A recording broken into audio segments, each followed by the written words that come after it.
Hi folks, so I have brought my husband onto my YouTube channel today so that he can talk about his health journey. He's just going to give a little background into kind of the context of his health journey that he's already been on, even long before he met me, and then some recent developments in his health journey that have been really interesting and have brought us back to the topic of oxalates, which I've talked about on this channel before. I talked to a lot of my clients about it. I have a video that goes into oxalates in a lot of depth. If you look back in my channel, so I encourage you to go watch that before this, so you have a little bit of background because we're not going to go into like a lot of the physiology about what oxalates are. We're just going to kind of share our stories a little more around this. And why we've decided to officially become a long-term low oxalate household for the foreseeable future. So, just to set the stage into this, I just want you to give a little background on where you kind of started your health journey. So, just a little summary of where you were when your health was at its worst, which was in like your late 20s, early 30s, around that time. Yeah, I had been dealing with depression and anxiety pretty much my entire life. Allergies, asthma, ADHD, diagnosed when I was a kid, insomnia, and also narcolepsy, headaches and migraines pretty much every day. It was pretty bad. Yeah, and you're quite overweight as well. Yeah, I was obese when I was 30. I started working to change that on my own through exercise and diet. I switched to like a paleo and keto diet and started running and lifting weights and just pursuing all kinds of different exercise to do that. Right. So you got laid off and you kind of had this moment where you were like, okay, I'm gonna change things. I'm gonna take control of my health, and so you started exercising and you switched to a paleo diet and more of a ketogenic diet.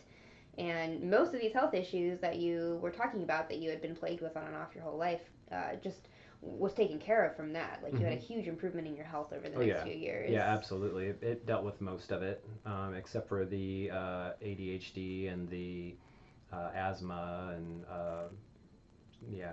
Mhm.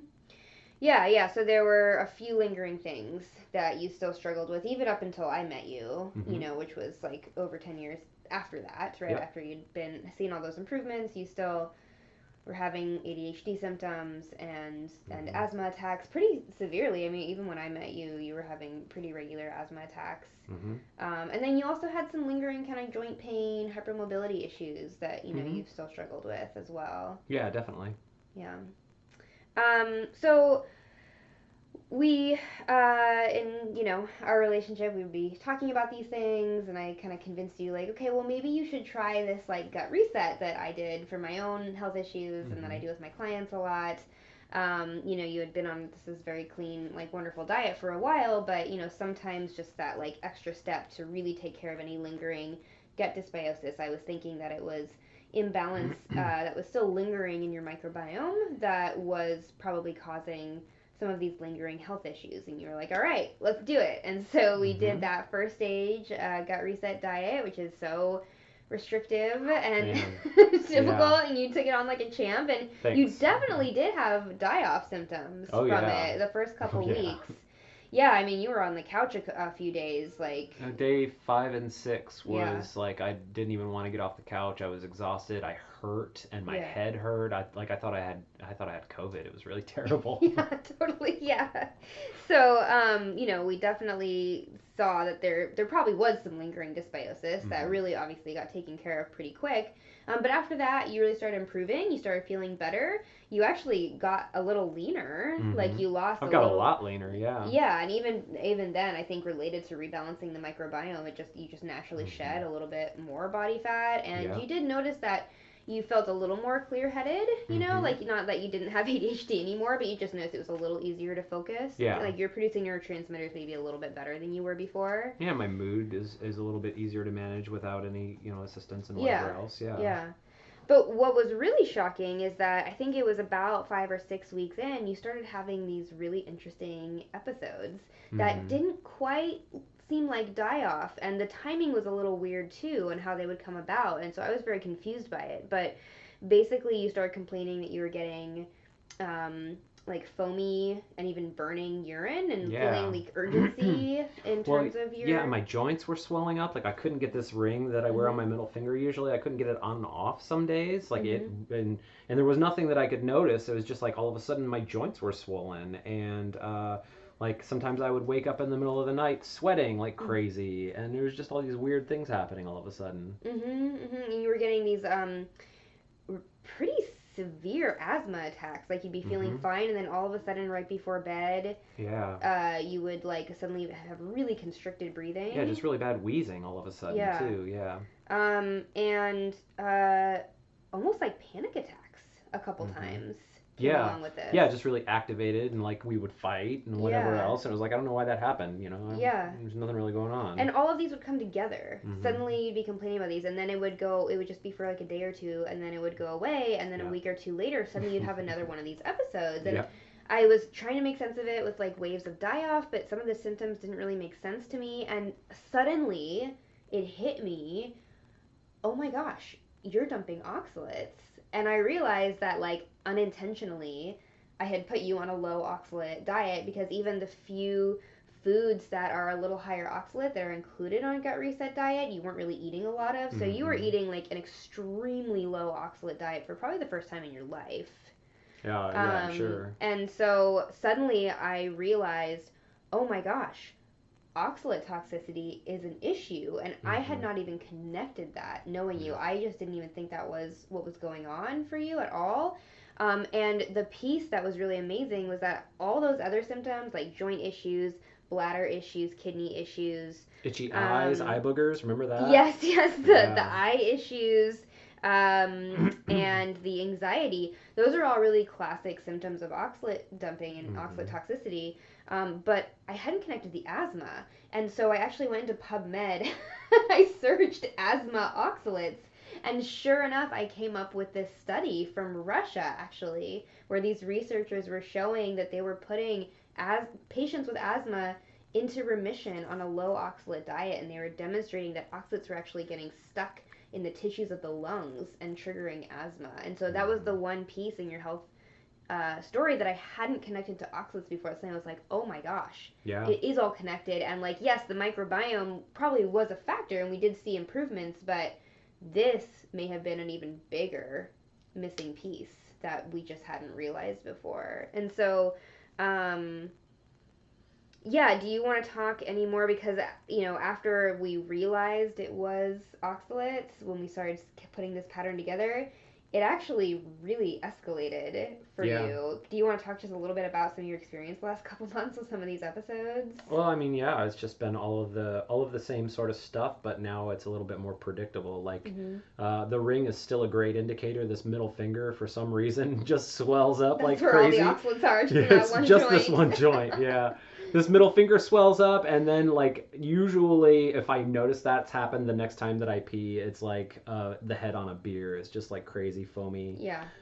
pee, and yeah, I mean we can predict it at this point if I'm having oxalate, and I'll wake up and I'll have a Yeah. lot of eye gunk and whatever else, and And eye sensitivity is a really common thing when hmm people have high oxalates, because oxalates will get stuck in the tissues of the eyes, actually. And I remember, it made me remember when I first met you, I remember your eyes would water a lot, especially when you hmm first wake up, like and first exposed to itch. light. Yeah, And I hadn't even thought about it, but you've been having a lot of the eye secretions, but your eyes haven't been nearly as irritated or watery nope, recently. nope, that's true. Yeah. So just all these pieces coming together, but it started getting like somewhat debilitating at moments, like how intense the dumping symptoms were. And so we Hmm. actually started adding homemade chocolate bars back into Mike's diet, because chocolate is really high oxalate, and so it can actually really be intentionally used as a way to modulate how fast you're dumping oxalates, right? Because the more oxalates you intake, the less your body will dump. Hmm. And so we actually added a high oxalate food intentionally back into his diet, one that he liked anyway. Yeah, if I'm gonna Yeah, eat something high oxalate, yeah, it's gonna be chocolate. yeah, exactly. Yeah. So, and we're just going to really, we got him to a point where he's still noticing signs of dumping, but at a much more manageable level, and we're basically just going to be decreasing the amount of chocolate he eats slowly. Uh-uh. I mean, that's my idea. We'll see if he's open to it.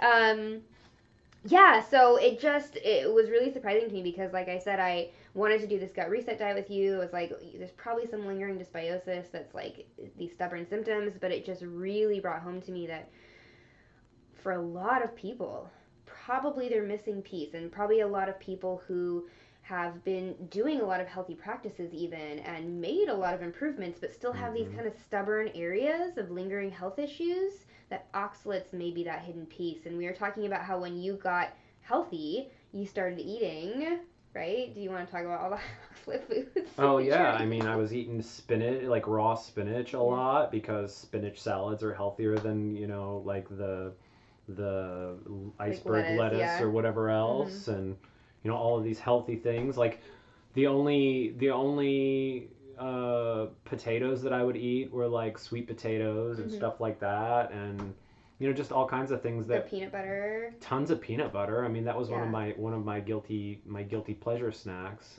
Peanut butter Because and it's chocolate. keto friendly, Yeah, keto right? friendly. So Yeah. yeah, peanut butter. I was eating like a jar of peanut butter every 2 days, probably. And almonds. You're snacking on almonds. Handfuls of almonds at a time. Yeah, Yeah. all this stuff. Right. Because it's all healthy food. Right. Right. Yeah. Yeah. And so, the Western diet tends to be a very high oxalate diet anyway, right? So a lot of people have a baseline level of oxalate toxicity. Wheat is very high oxalates. Corn can be very high oxalate. Potatoes, like the russet potatoes, can be very high oxalate. Soy is very high oxalate. So Mm-hmm. just a standard American diet tends to be high oxalate.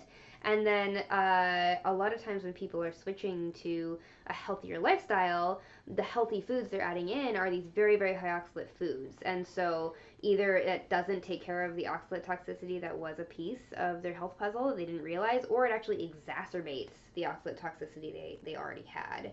Yeah, so we have been kind of astounded at putting this together and realizing this is a big piece, but we have really high hopes for the amazing level of health that you could potentially get to now that we've recognized this. and Mm-hmm. and this was the same for me too. Like, I actually didn't really learn about oxalates until I had already really identified myself as being in remission from my autoimmunity. Like, my chronic fatigue was gone, my dysautonomia was mostly in remission, my histamine issues were still present in very minor ways, but like I wasn't worrying about it on a day-to-day level. I was really reaching a place in my health that I was very, very happy with.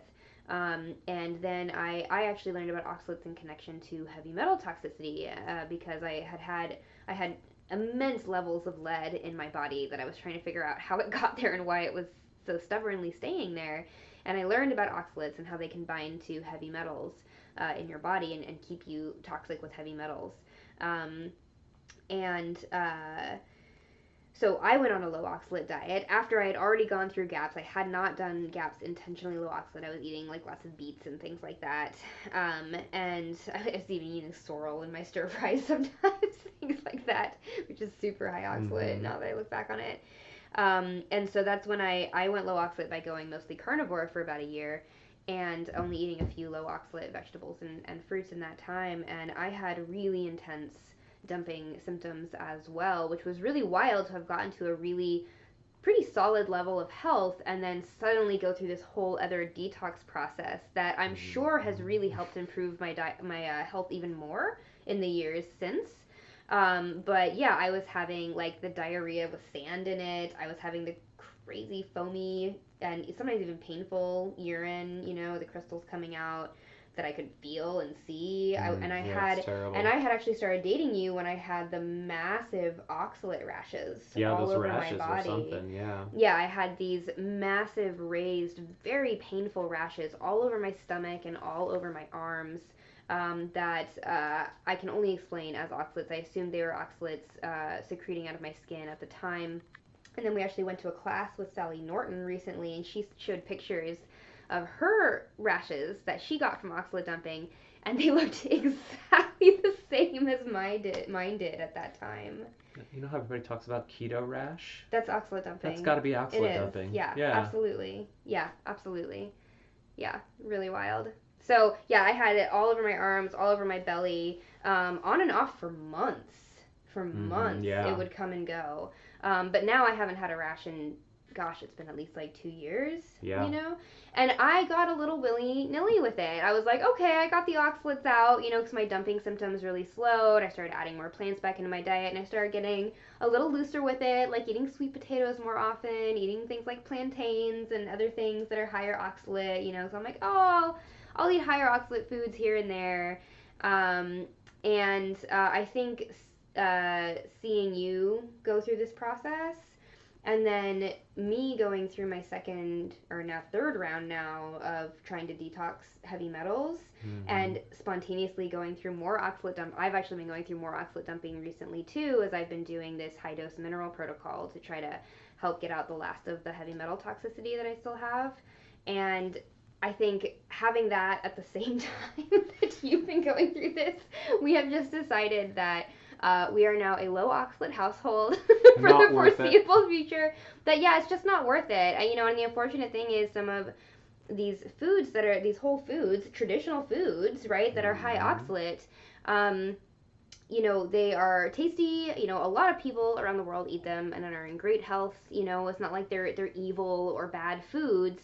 But I think just for us, we've decided that with our intense history of various health issues, we've just decided, and clearly it being a problem for both of us, that we really want to support our bodies to be as optimal as possible. And there are so many amazing, delicious foods out there, plant and animal foods, that are very low in oxalates. And so we're just going to focus on those in our diet and try to see if we can really nail this. Because another thing that Sally said in that class that we were really shocked about is that she has seen clients dump oxalates for up to 10 years.